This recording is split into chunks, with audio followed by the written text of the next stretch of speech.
Good evening.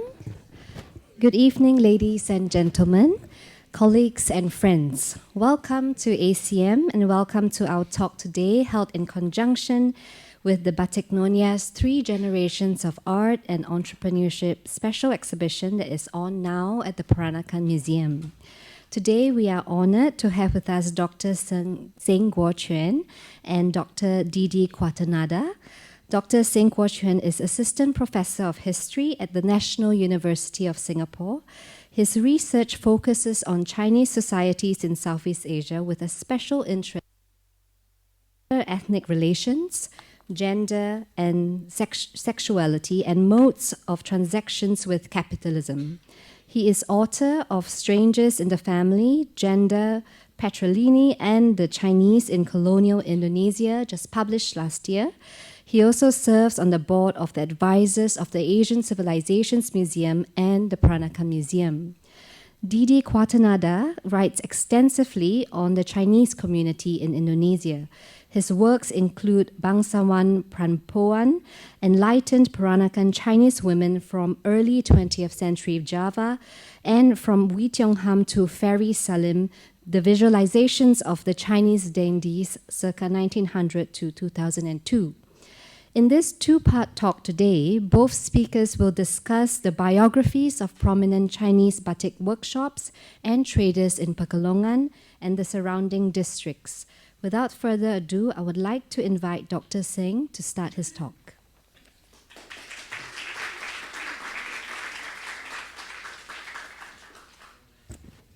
Thanks, Naomi. Good evening, Director of ACM, Clement, and the curators, Naomi and Daryl. And thanks everyone for making your way here on a rainy evening.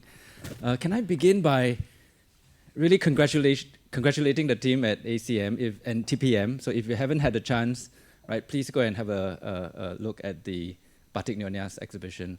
It's really wonderful, right? I think we've been talking about this, but really it took them maybe 10 years plus, right, together with curator, the independent curator, Peter Lee, right, cultivating the relationship with the family and all that. And last year, the photo you saw of me just now, the batik shirt that I was wearing was bought from Pekalongan, right? So I was very fortunate last year that I tagged along when they were there for documentation. I researched Indonesian history, Chinese Indonesian history in particular, right? But that was also my first time in Pekalongan, and it was an eye-opener. Okay, so today we're going to talk about entrepreneurship and the batik industry in Pekalongan. And between Didi and I, we agreed that I'll provide the sort of broader, right, colonial and sort of commercial, social background, and touch a little bit on batik, and then Didi will kind of dive in and give us a sort of on-the-ground history of the batik industry in Pekalongan. Okay, so an important thing to take note is the fact that where is Pekalongan, right? So if you see the 3 green squares, these are the 3 major cities of North Coast Java. Does anyone know where those cities are? If you think of they're still very prominent today. Jakarta, Semarang, and Surabaya, right? And we think of Java as the island of Java, right? But Java historically is really Central Java, where the big kingdoms were Majapahit, Mataram, right? And West Java is kind of, they have their own language, Sundanese, right? And North Coast Java is yet another contact zone. This is the region since, say, the 14th century onwards, right? Where the Chinese, Arabs, and then later on the Portuguese, Dutch came to the region. And the concept of the contact zone, right, has been brought up by scholars of colonialism, right? But it applies to Java especially well. The north coast of Java is where, right, the Javanese met these external influences. And one could argue that today's Indonesian culture, right, is very much created, right, at the intersection of where the Javanese met the quote unquote, right, the migrant cultures. So this is Pekalongan, right? It's in central Java, very close to Semarang, right? Central, in the sort of right in the middle of coastal, northern coastal Java. Now, we are going to take you to 19th and sort of early to mid 20th century, right? Colonial Indonesia, right? And this is the period where all around the world, right? We saw the phenomena of high imperialism, right? European colonial empires expanded to every corner of the earth, right? Our part of the region notwithstanding, right? And if there's one place in Indonesia where Dutch colonialism was the strongest, it was Java. They were there for 400 years, right? And when they turned into a land-based, from a maritime to a land-based colonial state, right? It was there that they had the most investments, right? And this image here of the Surakarta Emperor Susuhunan and the Dutch resident is very emblematic, symbolic of how the Dutch ruled their colonial society, right? Ruled Javanese society, right? Imagine he's an emperor, right? But he's kind of portrayed in an effeminate way, holding on to the hands of, right, the white man who's in charge, right? But Dutch colonialism was essentially, right, a sort of fraternal system, right, between the Dutch colonial power and the Javanese native aristocracy, right, the priai. And into the 20th century, a more racialized system emerged, and the pyramid you see here, right, is essentially what the Indonesians inherited, for better or worse, right? At the bottom are the native Indonesians, pribumi, right? At the top, Europeans. Interestingly, by the end of colonialism, Japanese, Siamese, right, because of reasons I can't go into, right, they had been equated with Europeans, right? But for the other foreign Asian settlers, Arabs, Indians, and the Chinese were the biggest group, right? They were caught in this liminal zone, right? They were classified as foreign Orientals. For legal purposes, in other words, for most purposes, right, they were essentially natives, right? But for certain kind of spheres, say business, right, where disputes had to be resolved, they were equated with Europeans, right? And what were the Dutch really up to in Java, right? There's this very notorious system called the cultivation system, right? Essentially, Europeans were out everywhere in plantation systems, right? You think of the Caribbeans, slave labor, sugar production. The Dutch were very sort of, in a way, ingenious, right? They partnered the native aristocrats, right, and used the feudal elites to kind of serve as the plantation overseers and extracted, sugar from the Javanese peasants. And by the 1920s, right, Java was trailing Cuba, right, as the second largest producer of exporter of sugar. Scholars have called this process agricultural involution. There's population growth, but standard of living kept declining, right? Because of basic healthcare that was being provided, right? Population kept growing, right? But GDP was stagnant and even declining. And this system essentially was retained, right? And Indonesian nationalism was essentially built on overturning this pyramid. We were below, we are going to be on top, everyone will be equal, right? And the deal, which maybe we'll get into later on in the Q&A, the offer to the Arabs, Indians and Chinese was that if you assimilate, right, become like us, then you can be equal too. Okay, let me talk quickly about businesses, right? We always have this image of the Chinese, especially the Chinese, right, as the kind of the emblematic middleman minority of Southeast Asia, right? There's a lot of truth to it, but it's also a kind of colonial stereotype, right, that justified a lot of post-colonial sort of violence to the community. But essentially, in sort of global historical terms, right, the Europeans had their plantations. By around the mid-19th century, when industrialization was apace in Europe, right, they began to need to sell a lot of the factory-produced, right, usually textiles, right, to Asian societies.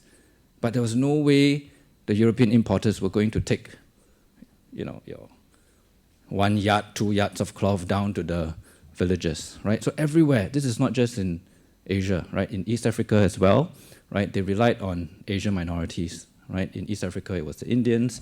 In our region, mainly Arabs, and then mostly Chinese and Indians, right? So you can imagine if you think of what was the trade happening. You have sugar, coffee, tea coming out of the hinterland, right? And then textiles and then other industrial products going down to the villages. And it was the Chinese who were, in Java especially, right? Sort of assigned the role, right? To oil the wheels of, this kind of commerce.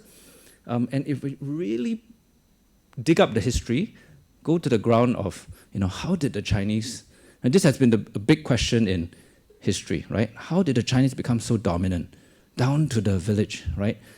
In the remotest corner of, upriver, Kalimantan, you will find a Chinese provision shop there, right? How did they do this, right? A lot of scholarship has been done on networks, kinship networks, right? Provincial networks. But, they have stopped short of explaining how did the inter-ethnic exchange take place, right? But essentially through really serious relationships of credit and debt.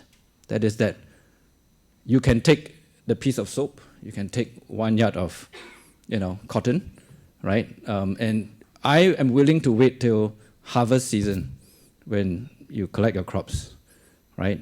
But you have to sell it to me at a certain fixed price, right? So this is at the heart of, right, the role of Asian middleman minority, right, in the colonial period, and will become deeply problematic, right, when the question of decolonization comes up from the 20th century onwards.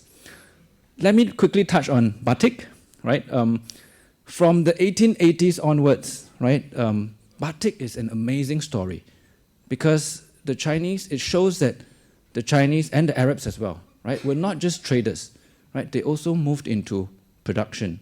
And this is one of the very interesting new fields that's opening up in Indonesian history, right, and Southeast Asian history. That is to look again at the history of cottage industries and how they came about, right? Essentially, right, batik was always a domestic-facing product, right? But from the mid-19th century onwards, as across the even with colonialism, right, societies were getting wealthier. There was more money to be spent, right? So down to the village level, there were farmers who were ready to spend some money. Right, we're just talking over lunch with Didi, right? It was a luxury item, right? If you look into what people pawned when they ran out of money to tide over family expenses for a few months, it was batik, right? In the early 20s, very hard to imagine today, but that was the case. But the centers of production used to be Surakarta and Jogja, right? The center of Javanese culture, right? But into the late 19th and 20th century, right, because of this rise of demand for batik all across the archipelago and also on mainland Southeast Asia, right? These new centers of batik came about in Batavia or Jakarta, in the Priangan, right? The Sundanese area, in Pekalongan, and also in Kediri in East Java.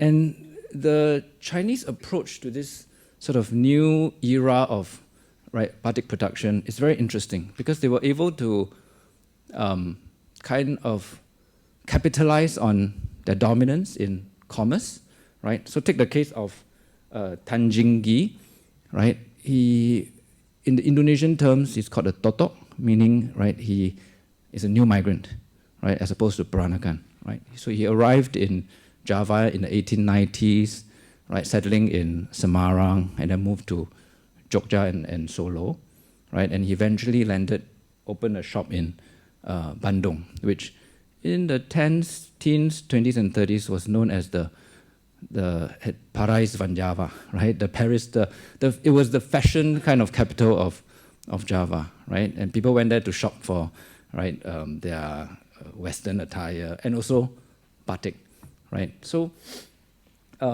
but the way he kind of moved into the batik business, right, was by really knocking on the doors of the producers in Solo and Jogja, right, for a long time until they finally trusted him, right, and he was able to undercut his sort of other Chinese and Arab competitors.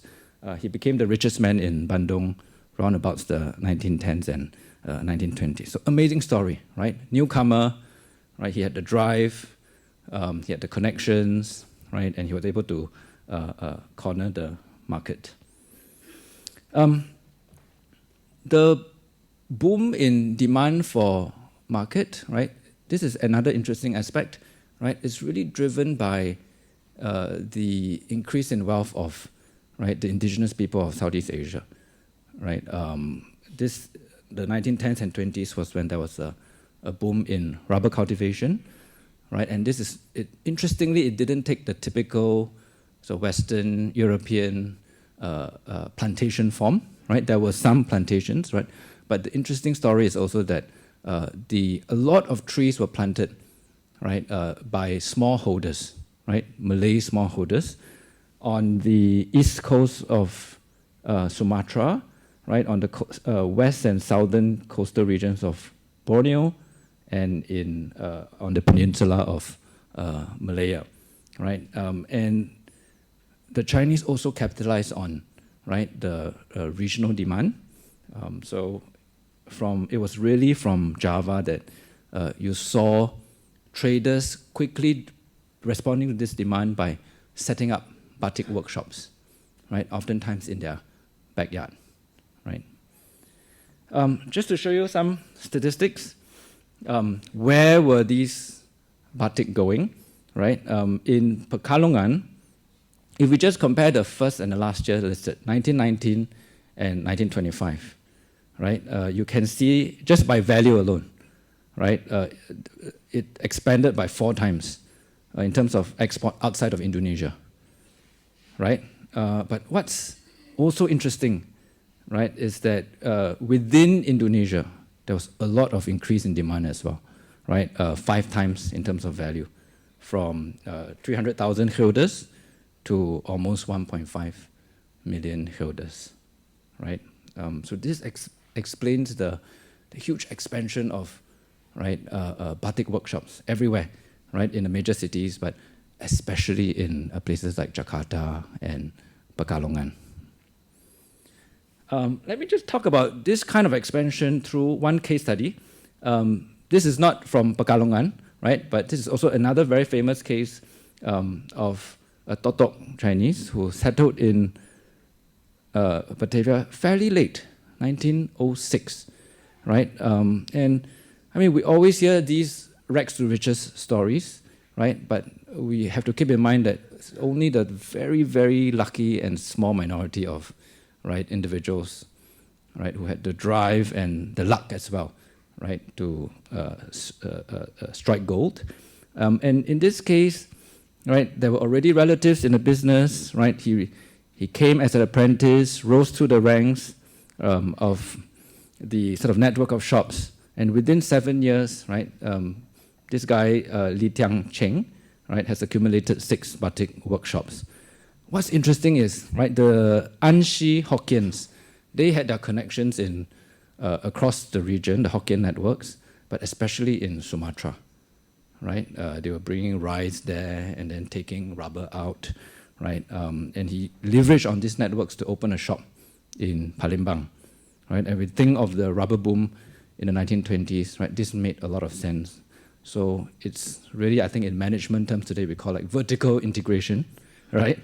And by the 1950s and 60s, right, this family became the biggest producer in Jakarta, right? And there was a study right? Of all the batik that were produced in the Jakarta region, right? The Chinese produced like 70% of this.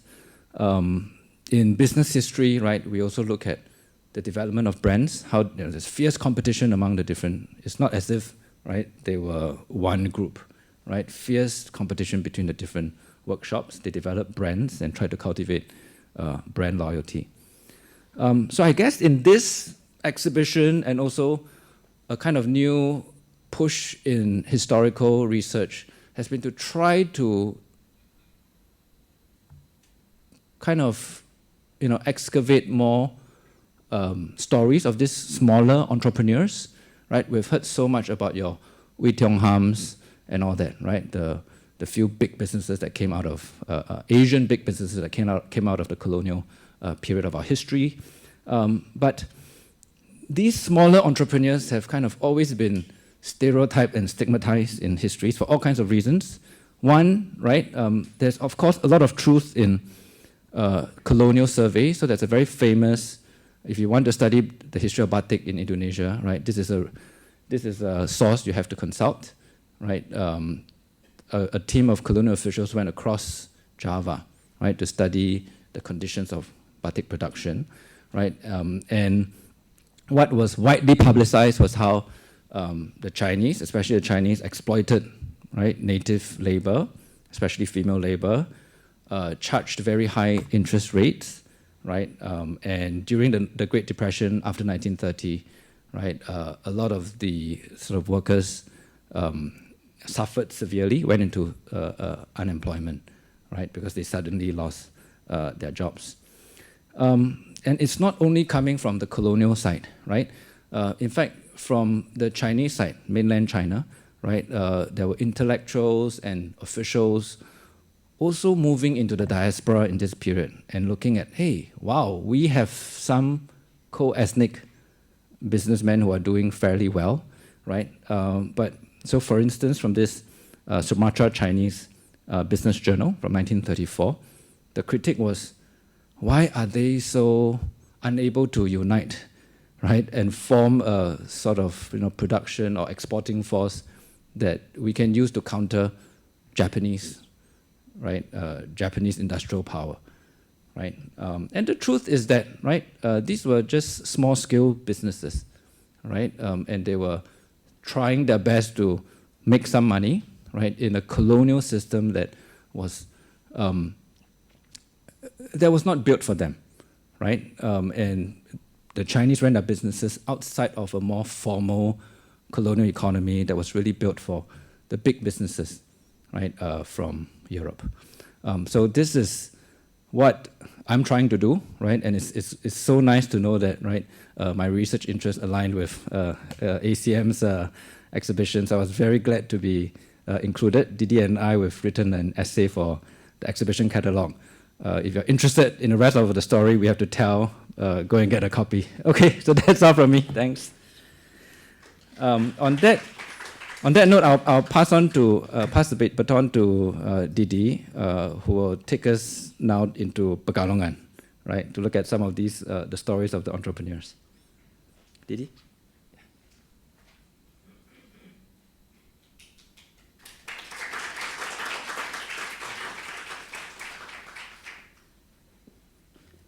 Thank you, Professor Seng. Good night, everyone. It's very honored to be here. And first of all, I would like to thank Asian Civilization Museum for kindly arranging me after 10 years I was away from Singapore. So it is my first comeback after such a long time. Yeah, also I'm grateful to Professor Seng who kindly invited me to collaborate on this project. If Professor Seng wears a wonderful Pekalongan batik. Unfortunately, I don't have one. So this batik is made in Solo. So I apologize for that. So my talk will be on the pre-war Peranakan batik. I call it batikpreneurs of Pekalongan areas and their world. Yeah. Yeah, Pekalongan is famous for its batik. So at the beginning of the 20th century, a central financial controller named Raden Mas Utaryo once said, quote, "Pekalongan without batik industry is not Pekalongan. So it's equal. Pekalongan means batik. Batik production in Pekalongan affects economic activity in other sections. For example, a manager of a large furniture store that sells its products to villagers on an installment basis, in a report to his board of directors in Surabaya, explained that the ups and downs of his turnover depended on the ups and downs of the batik business. This is written in the Dekat Angelino, which already mentioned by Professor Seng. So in the late colonial age, Pekalongan surpassed Yogyakarta as the biggest producer of batik in the country. And interestingly, this position remains until today. So Pekalongan is very special.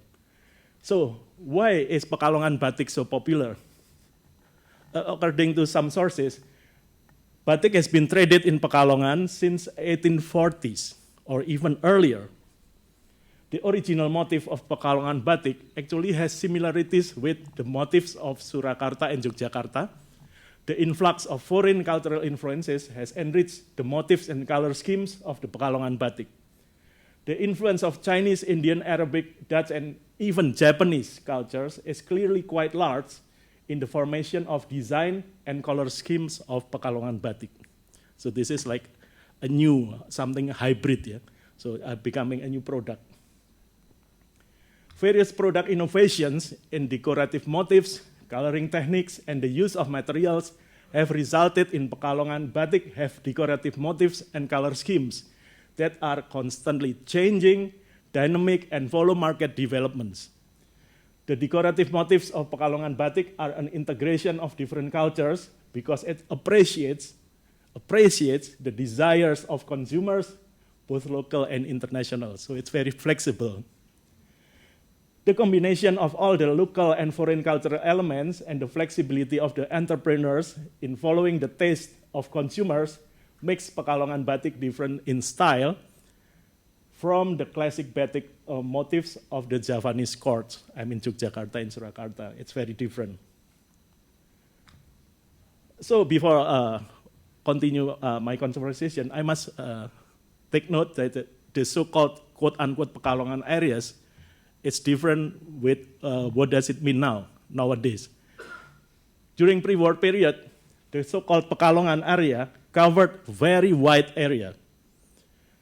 In the 16th century, western part of Java's north coast divided into two residencies, but in the new century, the beginning of 20th century, the residencies were merged into single region called Pekalongan Residency. You can see how complex the administrative changes. So, and this division lasted until 1950s when Indonesia got independence, so it's no more. So when we talk about pre-war, you must remember, it's very complex. So, how about the Chinese interest come into batik?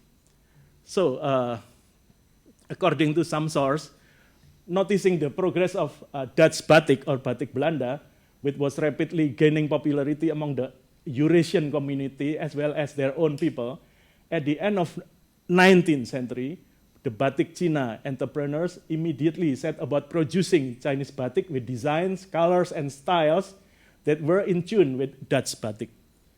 Quote, eventually, Chinese-made batik went beyond the Peranakan community to the Indo-Dutch, I mean the Eurasian market. Some Chinese-made batiks even incorporated design elements and colors from quartz batik, combined with the reds and blues that characterize all Chinese batiks, unquote. This is a quotation from Santoso Dula, one of the owner of batik industry nowadays Java. In the mid-19th century, there was a technological development in batik production in the form of a stamp batik. We call it cap. So the first is batik tulis, handmade batik. And in the mid-19th century, the invention of cap, batik cap, stamp batik, and synthetic dyeing techniques. This batik technology made it possible to produce batik in large quantities and with the consistent dye quality, and encourage the Peranakan Chinese community to play an increasing role in the batik industry in Indonesia. So in fact, the Peranakan batik industry pioneered the use of stamp batik techniques and synthetic dyeing experiment. The flexibility in adopting new technology allowed the Peranakan Chinese batik industry to grow rapidly, both in terms of business scale, design variations, and product quality. This is how the origin of Chinese activities in the batik industry. The Chinese also brought batiks global. Please do not forget this fact. Yeah. In Singapore, Malaya, the colorful cloth made by Chinese workshop in Pekalongan is called Batik Cina. Such sarongs were exported on large scale to Singapore and the peninsula. As well as being exported to all parts of Java, batik was also exported to Borneo, Jambi, Europe, and even America and the West Indies, because there are Dutch colonies, Suriname, Antilles, and so on, since 1880s. I like this image of a Nyonya from Straits wearing Pekalongan Batik Cina from Guo Juhi book, Straits Chinese Culture. So actually batik business, because it's so lucrative, lots of competitor. Two groups of competitors are arising. They try to compete with the Chinese. The first is the Arabs, the Hadramis. Quote, during the 1930s, Arab entrepreneurs developed workshops for producing sarongs, worn almost exclusively by Santri and Muslims, a position the Chinese could not challenge. This is from Chantal Fuldi. And also, there's another competitor, the Pribumi entrepreneur from Sumatra. I also quote again from the Kat Angelino. As early as 1880s, Sumatrans from Batak and Delhi area settled in Pekalongan in order to purchase and to buy and transport batik Pekalongan to Sumatra. It is very interesting because a lot of Batak entrepreneurs live in Pekalongan in the late 1930s when the business of batik declined. They switched to real estate. Even I found a sources, one of the real estate king in late 1930s Pekalongan is Haji from Batak, for Mandailing actually. He was called, interestingly, Chong Afi from Pekalongan. So Haji, I forgot his name, Haji Mandailing from Pekalongan, and he's the real estate king. Yeah, so there were two competitors, tough competitors. So this is the pictures. I got it from Who's Who, published in mid-1930s. This is the prominent batikpreneurs from Pekalongan in 1930s.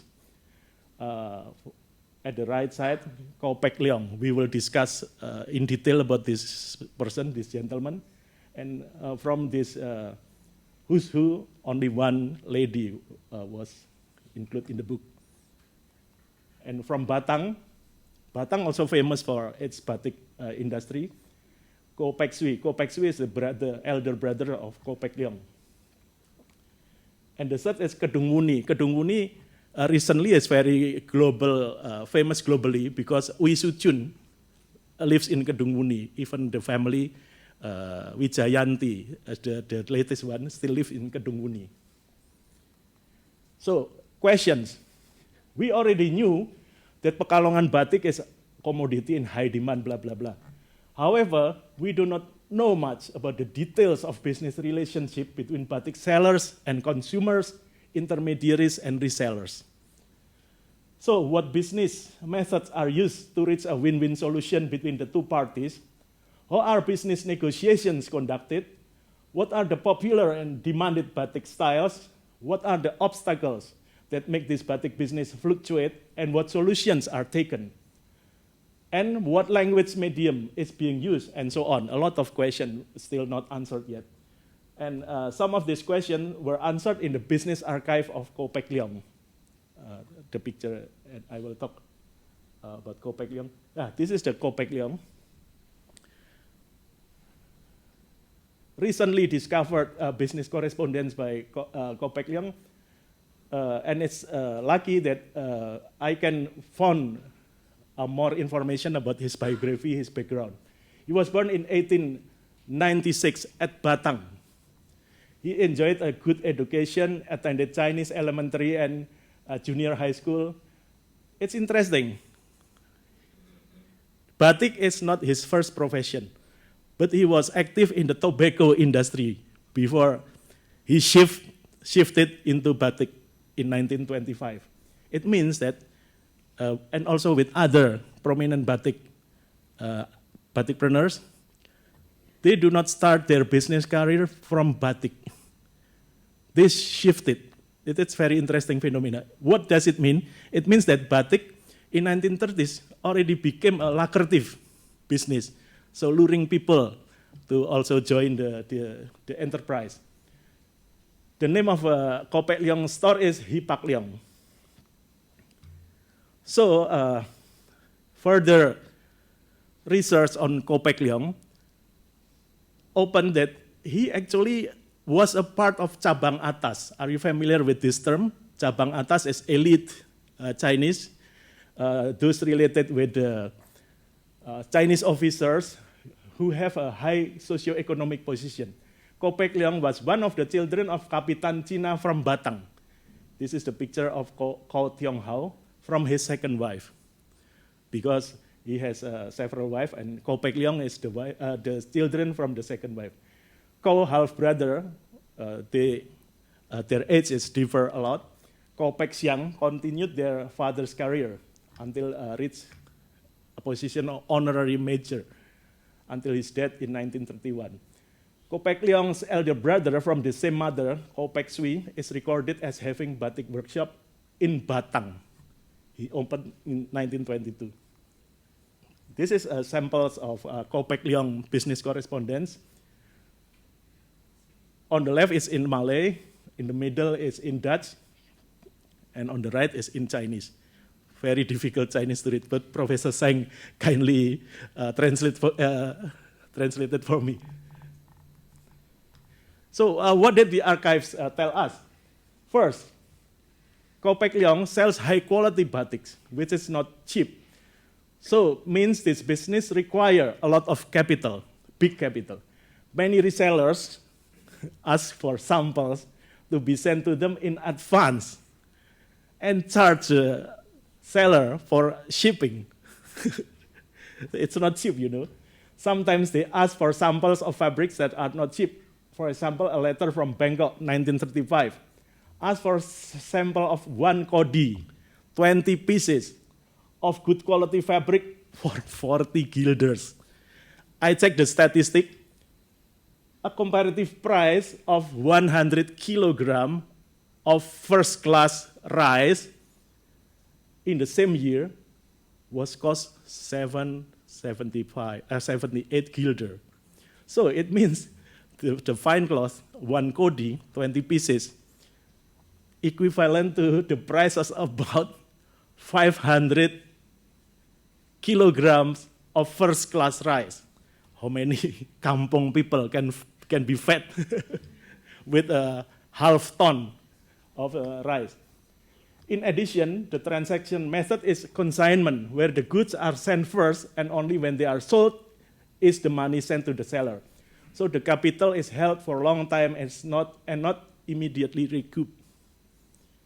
And second, in terms of the domestic batik business, the majority of buyers are local people, most of whom are from the farming communities. Thus, what happened with the crops had a direct impact on the batik business of Ko and his friends. So this is exactly what the journalists from the same period wrote about this phenomena. I found a book by Parada Harahap, a senior journalist, who wrote that if the condition of the crop market is favorable, the batik business will also progress. On the other hand, if the crop situation is not good, so the difficulties will soon felt by the batik entrepreneurs. This is evidenced by several letters from Pangkal Pinang, written by Haji A and Haji B, asking for that reduction or postponement of debt payment, partly because the pepper, because Bangka, Pangkal Pinang is famous for pepper. Because the pepper there had not yet been harvested. So they pled to Kopek Leong to postpone. So the third, as the business attracts buyers and resellers from all walks of life, it is not surprising that Kopek Leong business correspondences were conducted in Malay, Dutch, and Chinese. I believe there are also business correspondences in English because, I suppose there are also customers from Strait settlements and Malay Peninsula. It's therefore necessary to be fluent in foreign languages or to recruit multilingual staff. So in closing, I will call for the need of archive collection. Archives in the form of business correspondence give a face to the less known batik creators and entrepreneurs. They can tell us about their work through archives that have been lost. It is therefore necessary to search for and collect their archives. As a Pekalongan cultural scholar, Ahmad Ilyas calls for, quote, "There is one more thing that demands our serious attention, namely the collection of historical data on the role of Chinese and Arab descendants in the development of batik industry in Pekalongan, because their role is actually very big and cannot be ignored. Whether we admit it or not, Chinese and Arab descendants have become quite influential groups in shaping the character of batik, trade, and Pekalongan society to this day." So I close my presentation with acknowledgement to Asian Civilization and Museum, Peter Lee, Alan Chong, Professor Seng, Guo-Quan, Naomi and Daryl, and also William Kwan and Mr. Udaya Halim. Thank you very much.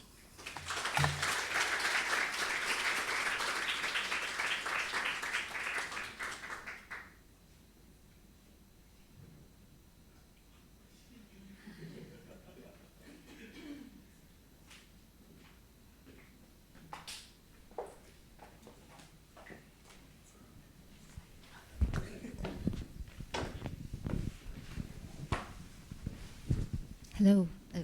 Thank you so much, Dr. Seng and Didi, for taking us through this really quite, I think, a different view of batik production, but as well quite illuminating by providing really new information on not just the batik industry, but methods of commerce, languages, and I think more and more it's this idea that beyond the kind of sweeping generalization of how commerce happens on a large scale, the kind of delving into the microhistories of small businesses and the work of small entrepreneurs show us different ways of navigating commercial systems that in a way don't conform to national or larger and more general understandings of even colonial systems.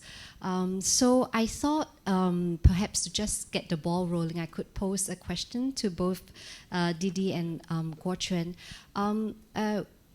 Is there enough archival material available? I know both of you have listed specific case studies, but how easy or difficult is it to access archival material in order to start exploring these histories?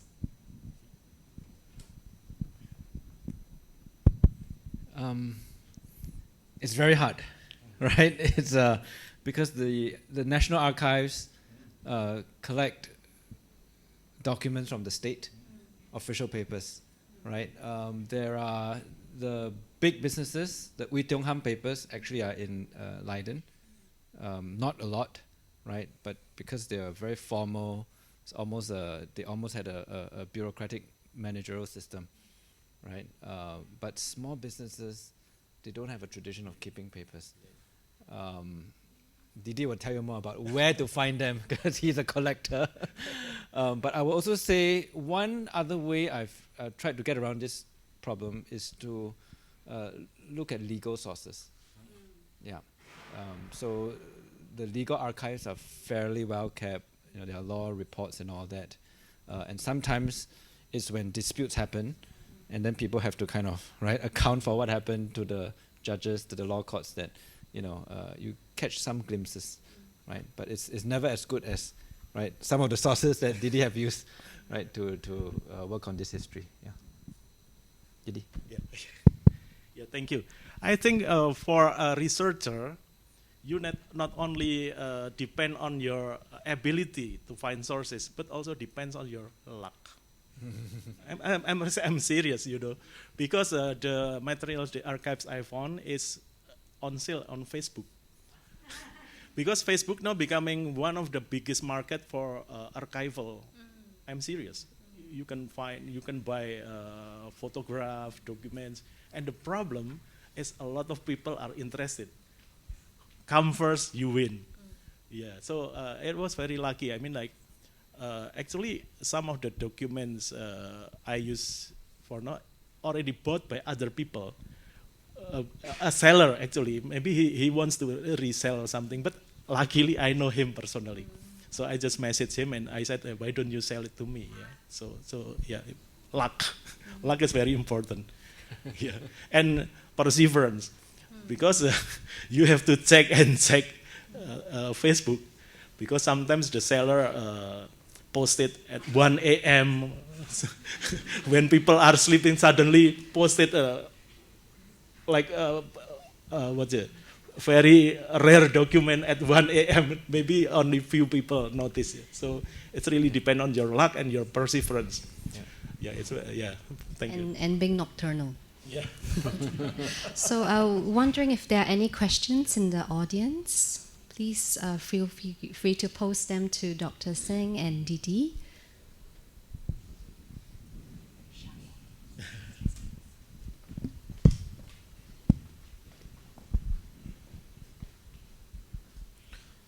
Thank you so much to the speakers for the very enlightening talk today. I think it's really nice to be able to see how the intersections between all the different for example communities in the batik trade.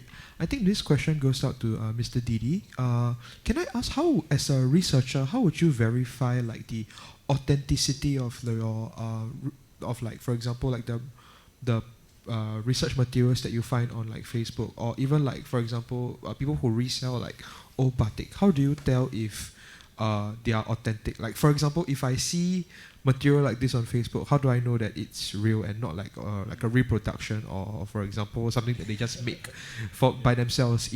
For example, if I want to buy a really old batik, or I'm an antique batik collector, how do I know what is real and what is not real or newly made? Yeah. Thank you. Very interesting question. Once you see, you will know it's original. I mean, it's a faded paper. Also, I got more than 20 archives. So all are addressed to the same person with different languages, and everybody talking about batik. So of course this is original. We cannot deny. The problem is the Chinese, the documents written in Chinese, but he can read it. I must thankful to Professor Seng, because it's handwritten Chinese is very difficult, I think. Yeah, I try to use the Google Google Lens. It doesn't work. It really doesn't work. So need an expert who can read Chinese. Yeah. Did I answer your question? Thank you. Thank you.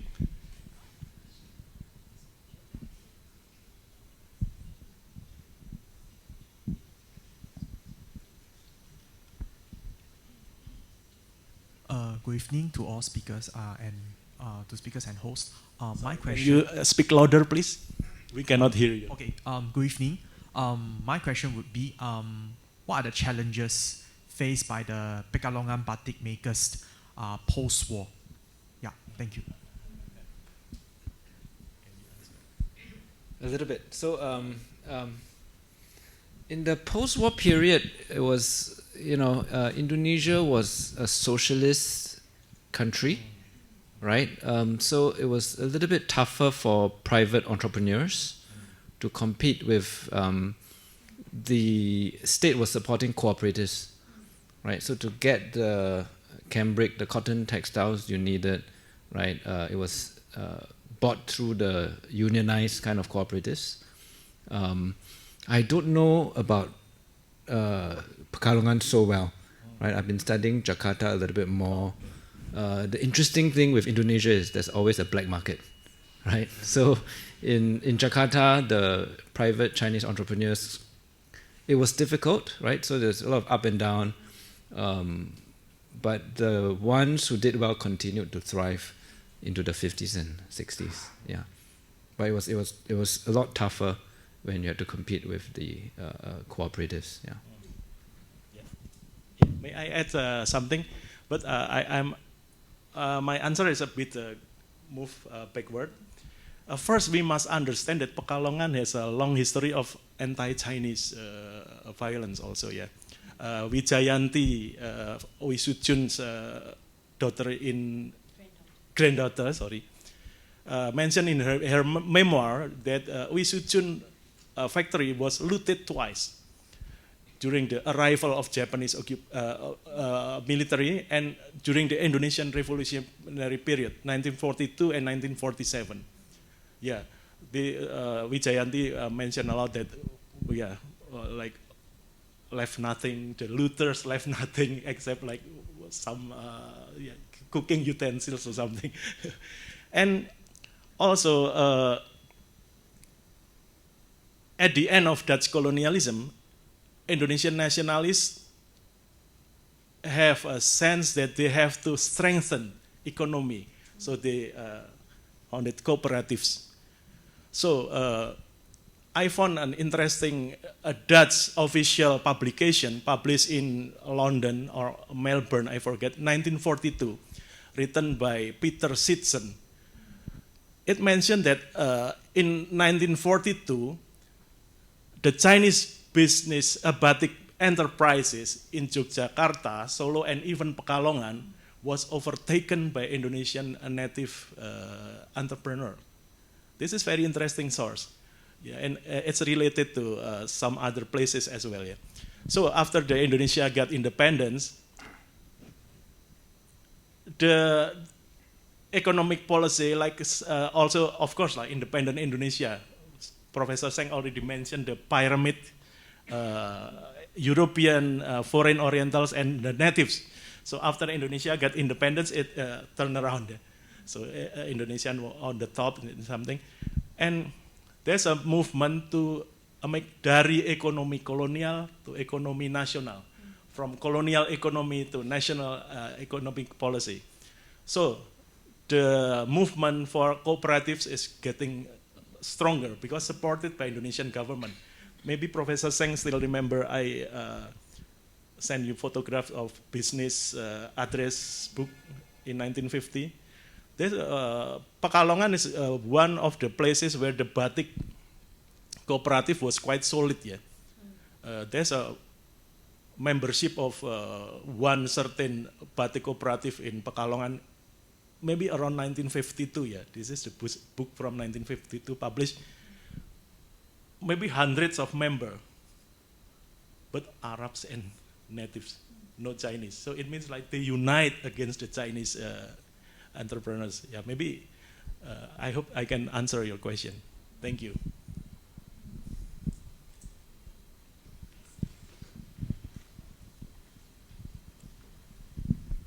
Hello, good evening. My name is Dalia. I hope both of you can clarify certain terms that I've heard you use for this talk. Okay. First of all, what do you mean by Chinese batik? I think the talk this evening talks about Chinese entrepreneurs and also Chinese batik and Chinese workshops. Pekalongan, do you also mean that the entrepreneurs, Chinese entrepreneurs, also design, or do they just concentrate on selling? Pekalongan batik includes Chinese influence designs in the batik. So I'm a bit confused. I hope you can clarify what you mean by Chinese batik, Chinese workshops, because I think the people who actually make the batik are are still Indonesians, right? The native Indonesians, and not the Chinese who sit in the workshops and do the chanting or the chap or something like that. Okay.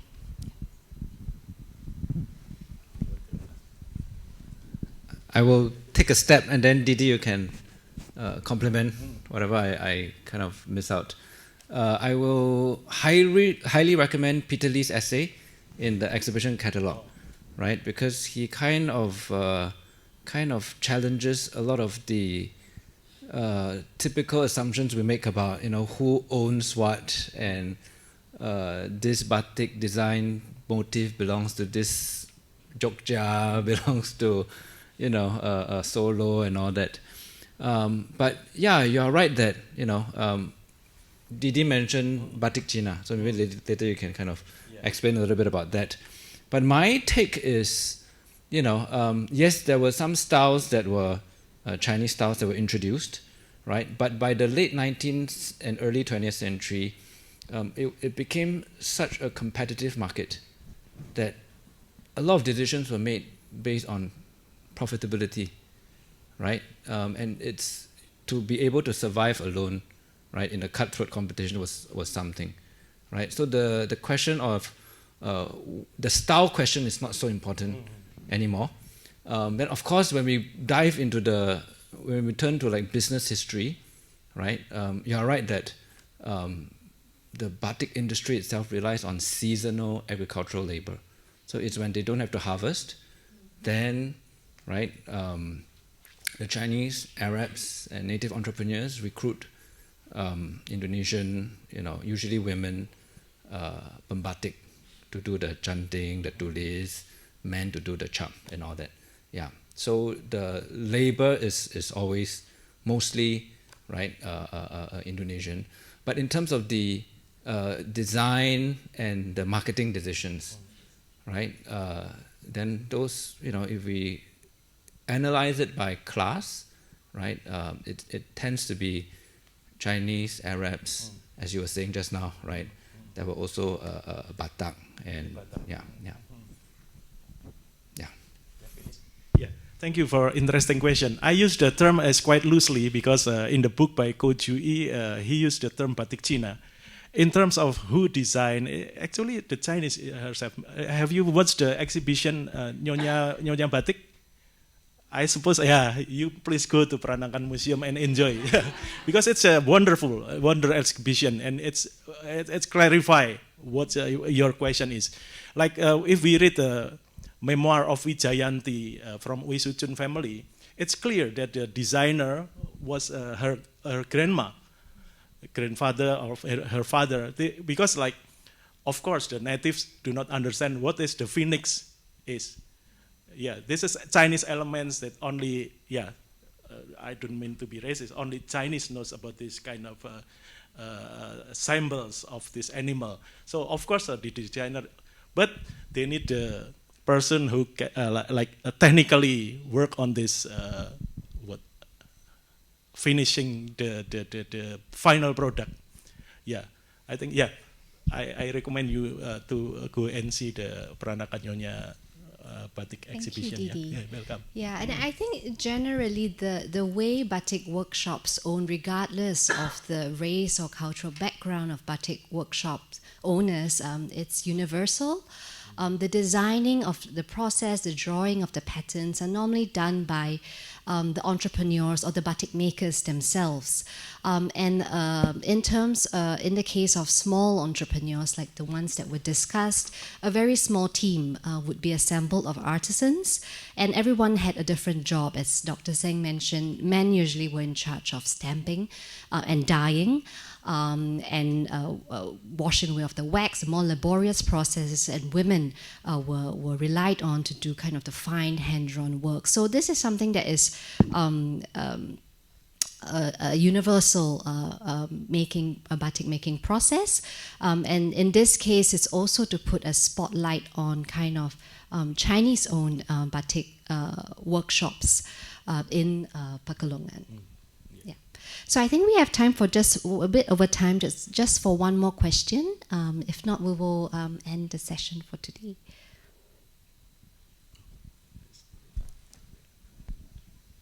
Hi.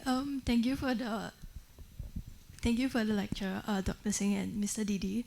I was wondering if there's any other alternatives that the Chinese entrepreneurs took in order to minimize their risk, especially since they rely very heavily on the credit system. And I'm assuming that if the harvest goes bad, that it will be affected.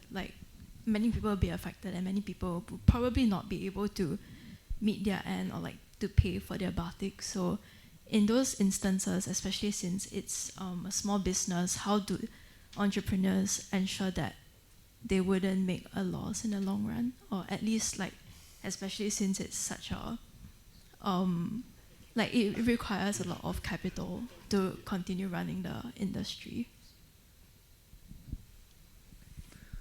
So there's no way out, which explains why is if you read a lot of the colonial discourse, right, the Chinese have the highest rate of bankruptcy, right? That's one side of the story. The other side of the story is that the colonial kind of surveyors, the reformers will say they were exploiting the natives.